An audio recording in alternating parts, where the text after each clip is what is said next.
Bienvenue à bord d'Antares, l'un de nos 3 Elia 44.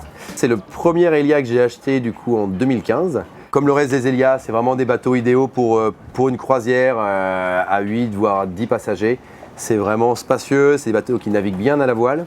Il y a vraiment une bonne circulation dans le cockpit, dans le carré. Il y a un petit bain de soleil au-dessus qui permet aussi de séparer du reste du groupe. Il y a un poste de bar très confortable.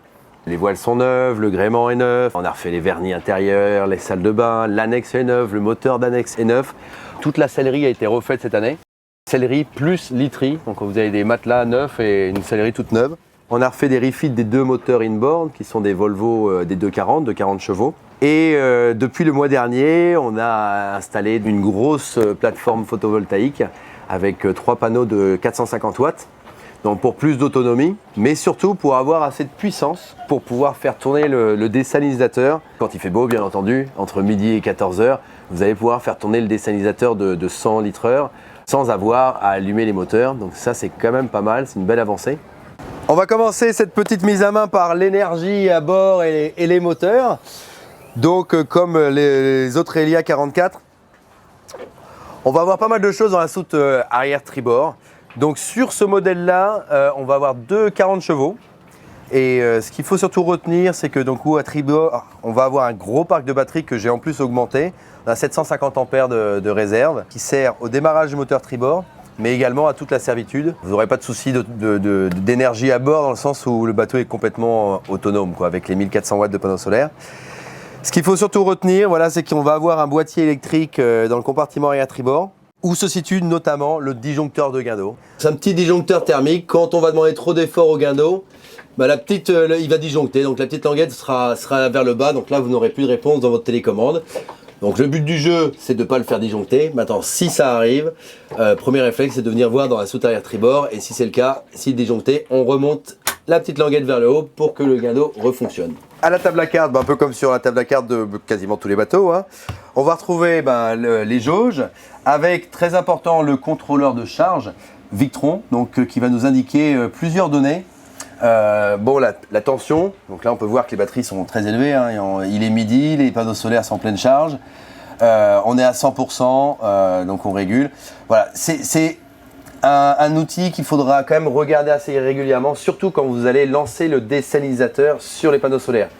C'est-à-dire que le désalinisateur consomme beaucoup d'énergie. Il faudra être sûr que quand vous lancez le désalinisateur, que les batteries soient bien à 100% et que les panneaux solaires soient bien au soleil. Parce que c'est eux qui vont faire la production. Si c'est nuageux, vous ne pourrez pas faire tourner le désalinisateur sur les panneaux solaires. Il faudra forcément allumer un moteur. On a quand même installé des protections de façon à ce que le désalinisateur se coupe si les batteries chutent. Mais voilà, il faudra, avant de lancer le désal, comme avant de commencer la nuit, s'assurer qu'on a assez de réserve pour tenir. Mais encore une fois, sur ce bateau, vous allez être tranquille niveau énergie parce que j'ai augmenté le parc de batterie. Et en plus de ça, vous avez 1400 watts de panneaux solaires. Donc là, vous êtes complètement autonome. Fini de faire tourner les moteurs pour charger les batteries. Et ça, c'est quand même pas mal. On va retrouver à la table à cartes un traceur de cartes Garmin, donc tactile. Ça, je vous expliquerai un peu plus le fonctionnement lors de la mise en main. Sachant que sur ce bateau, vous avez aussi un répétiteur au poste de barre. Ce qui n'est pas forcément le cas sur tous les Elia que j'ai. Un super poste fusion avec 2 enceintes intérieures, 2 enceintes extérieures qui fonctionnent très bien. Les jauges, la VHF. Et ensuite, on va passer au tableau de bord avec tous les boutons. Feu de navigation, voile, etc. Les instruments de navigation pour centraliser tous les instruments. L'éclairage de coque, le réfrigérateur. Donc ça, c'est le réfrigérateur, le gros avec les 2 tiroirs qui fait dans les 190 litres. On a la pompe eau douce, la pompe eau de mer, donc très pratique, qui se trouve à l'évier. Ça permet d'économiser quand même pas mal d'eau, parce que vous allez pouvoir faire votre vaisselle à l'eau de mer, puis rincer à l'eau douce. Les pompes de cale, qui sont donc toutes automatiques. Puis le conservateur, qui est le congélateur. Enfin, on dit conservateur parce que ça ne descend pas à moins 18, ça descend qu'à moins 10. Donc voilà, vous pouvez ramener les choses congelées, ça les gardera congelées. On va poursuivre cette mise en main par le poste de barre, donc très important. Alors sur les Elia 44, c'est un bel avantage, il est quand même très confortable et l'avantage, c'est que certains lagons ou d'autres bateaux ont des postes de barre complètement au-dessus et du coup le ou la chef de bord se retrouve complètement coupé du reste du monde qui est souvent dans le cockpit. Là l'avantage c'est qu'on a un visuel quand même sur le cockpit et sur le bain de soleil. Au poste de barre on va retrouver donc notre répétiteur. donc traceur de cartes, avec les différents instruments, donc des répétiteurs. Hein. On a ici la girouette anémomètre qui va nous donner la vitesse du vent et sa direction, la profondeur, sous quillon, donc le bateau tire 1,20 m, donc on a 1,20 m de tirant d'eau. Donc là on a 1,40 m sous le quillon, donc il y a 2,60 m de profondeur. Et ensuite le pilote automatique qui est juste là et qui nous donne aussi une information importante qui est l'angle de barre. Pour allumer les moteurs, c'est tout simple, on appuie sur le bouton on. On va avoir les heures moteurs qui s'affichent pour démarrer. Ensuite on a fait un appui court pour le préchauffage, puis un appui long pour démarrer. Les moteurs sont allumés. Du coup, on va tester ensemble le guindeau et je vais vous expliquer comment bien mouiller en sécurité. Parce que contrairement à beaucoup de coins, surtout en Méditerranée, où vous rentrez souvent au port le soir, là vous allez dormir à l'ancre ou sur une bouée, donc il faut être sûr de dormir en toute sécurité et sur ses deux oreilles. On a donc notre guindeau qui se situe ici. Sur tous les bateaux de la flotte, vous allez avoir 60 mètres de chaîne.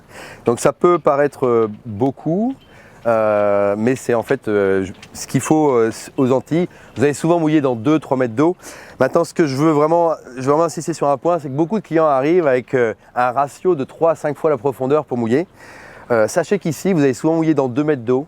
Si vous mettez 10 mètres de chaîne ou 15 mètres de chaîne, il suffit qu'il y ait un grain qui passe avec 30 nœuds, 40 nœuds. Vous n'allez jamais accrocher avec un bateau pareil. Donc moi, le ratio que je donne aux clients, c'est minimum 25 mètres. Et ensuite, 3 fois la profondeur. On a en grosso modo minimum 2 fois la longueur du bateau, plus 3 fois la profondeur. Du coup, voilà, vous avez 60 mètres de chaîne. En général, vous mettez au moins 30 mètres et évitez de mouiller dans plus de 8 mètres d'eau. Du coup, une fois que vous aurez mis votre longueur de chaîne suffisante, en fonction des fonds, bien entendu, vous allez venir accrocher votre pas de doigt à un des maillons, voilà, comme ceci. Et ensuite, on va rajouter facile 6 mètres de chaîne, de façon à ce que quand la patte doigt sera tendue devant, quand il y aura beaucoup de vent par exemple, et bien qu'il n'y ait aucun effort dans le guindeau. La patte doigt, elle est là pour tenir le bateau et surtout pour centrer la chaîne au centre du bateau. Une erreur qui est souvent faite par les clients, c'est que quand ils mouillent, il n'y a pas de vent. Du coup, ils mettent la patte doigt, mais ils ne mettent pas assez de longueur de chaîne derrière. Et quand le vent se met à souffler un peu plus fort, la patte doigt veut travailler devant, mais elle ne peut pas parce qu'il n'y a pas assez de chaîne derrière.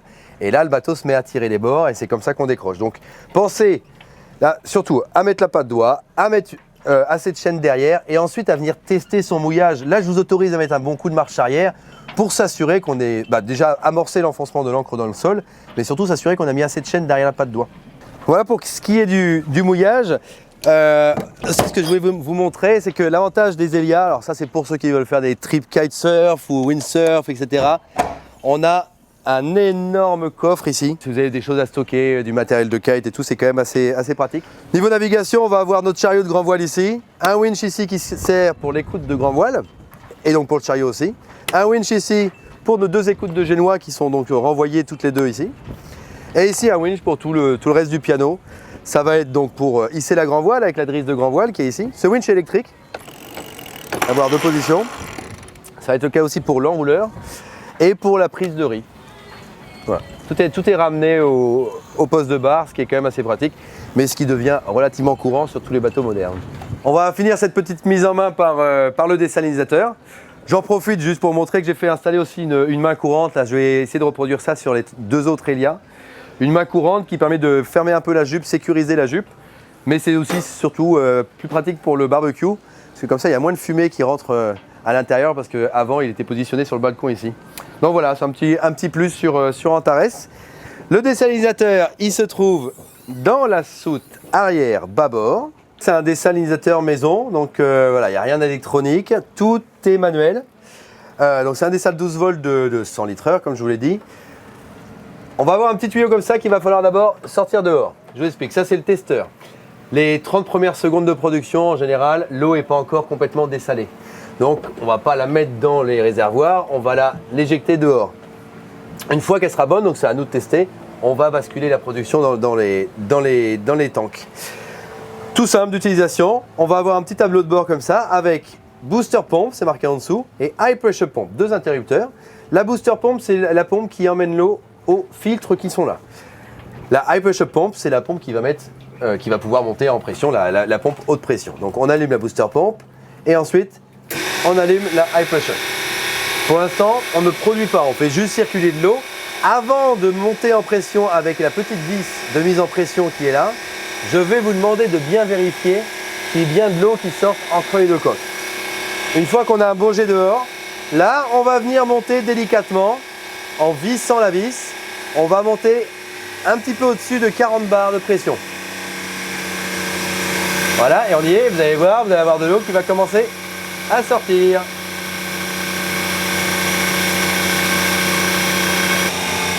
Là elle est parfaite. On va tout simplement basculer la production dans les réservoirs.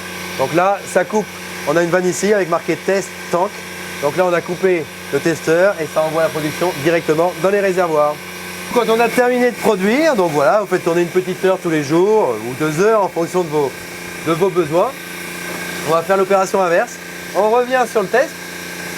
On va faire descendre la pression. Et ensuite éteindre dans le sens inverse.